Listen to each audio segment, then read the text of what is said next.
اعوذ باللہ من الشیطان الرجیم بسم اللہ الرحمن الرحیم۔ السلام علیکم بھائیوں اور بہنوں، امید ہے آپ سب لوگ اللہ تعالیٰ کے فضل و کرم سے خیریت سے ہوں گے اور خوشحال زندگی گزار رہے ہوں گے، اور دعا کرتے ہیں کہ اللہ تعالیٰ ہم سب کے نیک اور جائز مقاصد پورے فرمائے اور دکھ تکلیف دور فرمائے، اور ہمیں 5 وقت کی نماز کے ساتھ قرآن پاک پڑھنے کی بھی توفیق عطا فرمائے، آمین۔ بھائیوں اور بہنوں، سب سے پہلے میں آپ لوگوں کو جمعۃ المبارک کی بہت زیادہ مبارکباد پیش کرتا ہوں۔ یہ ہمارے لیے خوش نصیبی ہے کہ ہمیں جمعۃ المبارک کا دن نصیب ہوا، اور وہ بھی ماہ ذو الحج کے پہلے عشرہ میں، اور خاص طور پر اس جمعہ مبارک کی خاص بات یہ ہے کہ یہ یوم عرفہ کا دن ہے، جو کہ اللہ تعالیٰ کو بہت زیادہ پسندیدہ ہے، اور یہ اتنا خاص دن ہے کہ اس دن اللہ تعالیٰ سے جو بھی مانگیں گے انشاءاللہ تعالیٰ آپ کو ملے گا۔ ویسے تو عام جمعۃ المبارک کی بھی بہت زیادہ فضیلت ہے اور یوم عرفہ کی بھی بہت زیادہ فضیلت ہے، تو آج یوم عرفہ اور جمعۃ المبارک ہمیں ایک دن دیکھنے کو ملا ہے، تو یہ ہمارے لیے بہت ہی خوش نصیبی کی بات ہے۔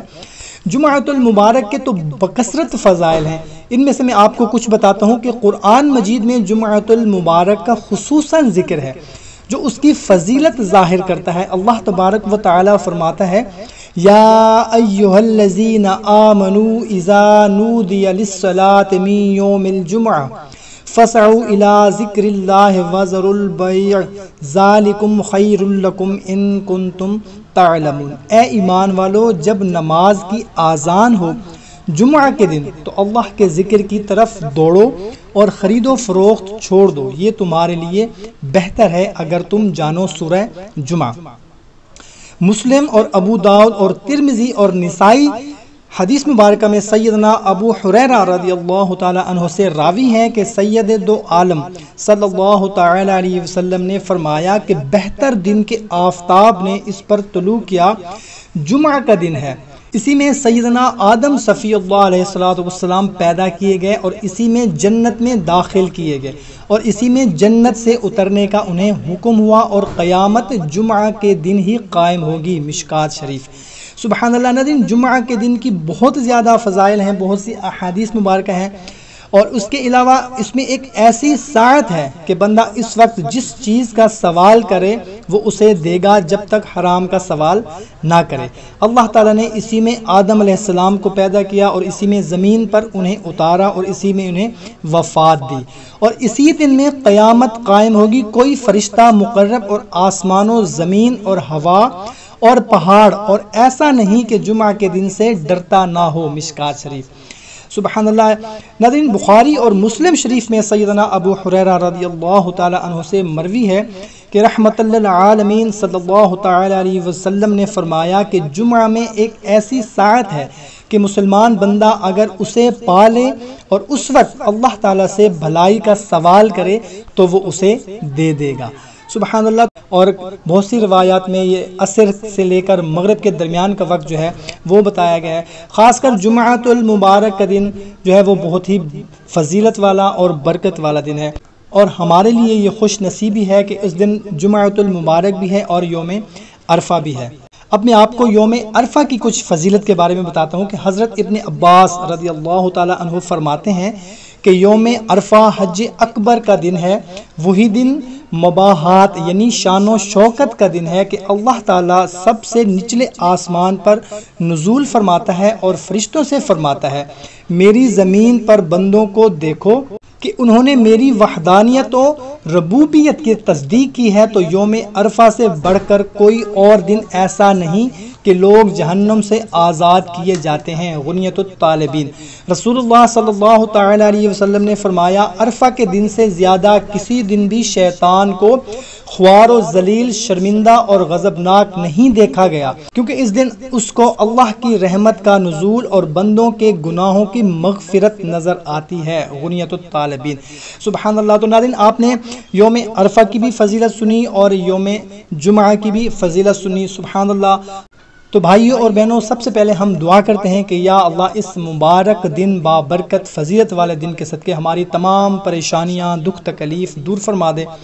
ہماری جو بھی خواہشات ہیں، جو بھی پریشانیاں ہیں، جو بھی مصیبتیں ہیں، سب دور فرما دے اور ہمیں اس ماہ مبارک کے بابرکت دن کو راضی کرنے کی توفیق عطا فرما دے۔ تو بھائیوں اور بہنوں، آج میں آپ لوگوں کو جمعۃ المبارک کا ایک خاص عمل بتانے لگا ہوں۔ یہ آپ کسی بھی جمعۃ المبارک کے دن کر سکتے ہیں، اور یہ تو جمعۃ المبارک خاص جمعہ ہے، مگر آپ کسی بھی جمعۃ المبارک کے دن آپ یہ عمل کر سکتے ہیں۔ ویسے تو آپ یہ عمل کسی بھی وقت کر سکتے ہیں، جمعۃ المبارک کے دن کسی بھی جمعۃ المبارک کو کر سکتے ہیں، مگر عصر سے مغرب کے درمیان اگر آپ کریں گے تو اس کی بہت زیادہ فضیلت ہے۔ آپ نے کرنا یہ ہے کہ وضو کر لینا ہے، وضو کرنے کے بعد آپ نے اول و آخر 11 مرتبہ آپ نے درود ابراہیمی پڑھنا ہے، اور اس کے بعد درمیان میں آپ نے 100 مرتبہ تیسرا کلمہ پڑھنا ہے۔ آپ نے تیسرا کلمہ ویسے تو سب کو آتا ہوگا، میں پھر بھی آپ کو سنا دیتا ہوں۔ بسم اللہ الرحمن الرحیم، سبحان اللہ والحمد للہ ولا الہ الا اللہ واللہ اکبر ولا حول ولا قوت الا باللہ العلی العظیم، 100 مرتبہ، یعنی کہ ایک تسبیح آپ نے تیسرے کلمے کی پڑھنی ہے، اور اس کے بعد آپ نے 21 مرتبہ آیت الکرسی پڑھنی ہے، اور اس کے بعد آپ نے آخر میں 11 مرتبہ دوبارہ درود ابراہیمی پڑھنا ہے، اور اللہ کے حضور آپ نے رو رو کر گڑ گڑا کر اپنے گناہوں کی معافی طلب کرنی ہے، اور آپ کی جو بھی جائز حاجت ہے، خواہش ہے، مراد ہے، تمنا ہے، جو بھی ہے جائز ہونی چاہیے۔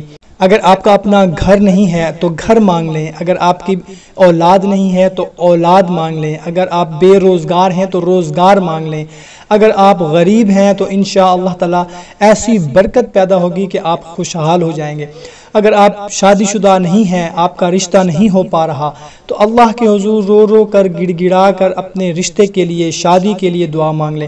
اگر آپ کا شوہر روٹھ گیا ہے، اگر آپ کی بیوی روٹھ گئی ہے، اگر آپ کا آپس میں لڑائی جھگڑا رہتا ہے، گھر میں خوشحالی نہیں ہے، بے برکتی ہے، بیماری ہے، تو انشاءاللہ تعالی آپ جو کچھ بھی مانگیں گے اس مبارک دن میں، یہ ہمارے لیے خوش نصیبی ہے کہ یوم عرفہ کا دن بھی ہے اور جمعۃ المبارک کا دن بھی ہے، تو ہم نے اس ماہ مبارک کے اس خوبصورت دن میں اپنے گناہوں کی معافی بھی طلب کر لینی ہے، اور ہماری جو بھی خواہشات ہیں وہ بھی انشاءاللہ تعالی اللہ کے حضور رو رو کر گڑ گڑا کر پوری کروا لینی ہے۔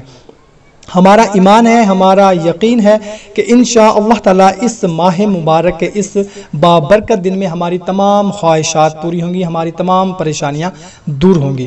تو کوشش کیا کریں کہ جو بھی بات آپ اپنے لیے اچھی سمجھتے ہوں اپنے دوسرے دوستوں رشتہ داروں تک بھی لازمی پہنچایا کریں، تاکہ اس سے وہ بھی مستفید ہو سکیں، تاکہ آپ کی اور ان کی دنیا اور آخرت سنور سکے۔ اور ہمیں بھی دعاؤں میں ضرور یاد رکھیے گا، جب بھی دعا کے لیے ہاتھ اٹھائیں تو تمام امت مسلمہ کے لیے دعا کرنی ہے کہ یا اللہ جو بھی بے روزگار ہیں، بیمار ہیں، پریشان ہیں، سب کی پریشانیاں دور فرما دے۔ کیا پتہ کوئی بھی ہمارے لیے آمین کہہ دے اور ہماری پریشانی دور ہو جائے۔ اور کہتے ہیں کہ پیٹھ پیچھے اگر کسی کے لیے دعا کی جائے تو وہ دعا ضرور قبول ہوتی ہے، وہ دعا رد نہیں ہوتی۔ تو ہم نے اس بابرکت دن میں کوشش کرنی ہے کہ اپنے چاہنے والوں کے لیے، تمام امت مسلمہ کے لیے دعا کرنی ہے، تاکہ اس کا ان کو بھی فائدہ ہو سکے اور ہمیں بھی فائدہ ہو سکے۔ تو ہمیں بھی دعاؤں میں ضرور یاد رکھنا ہے۔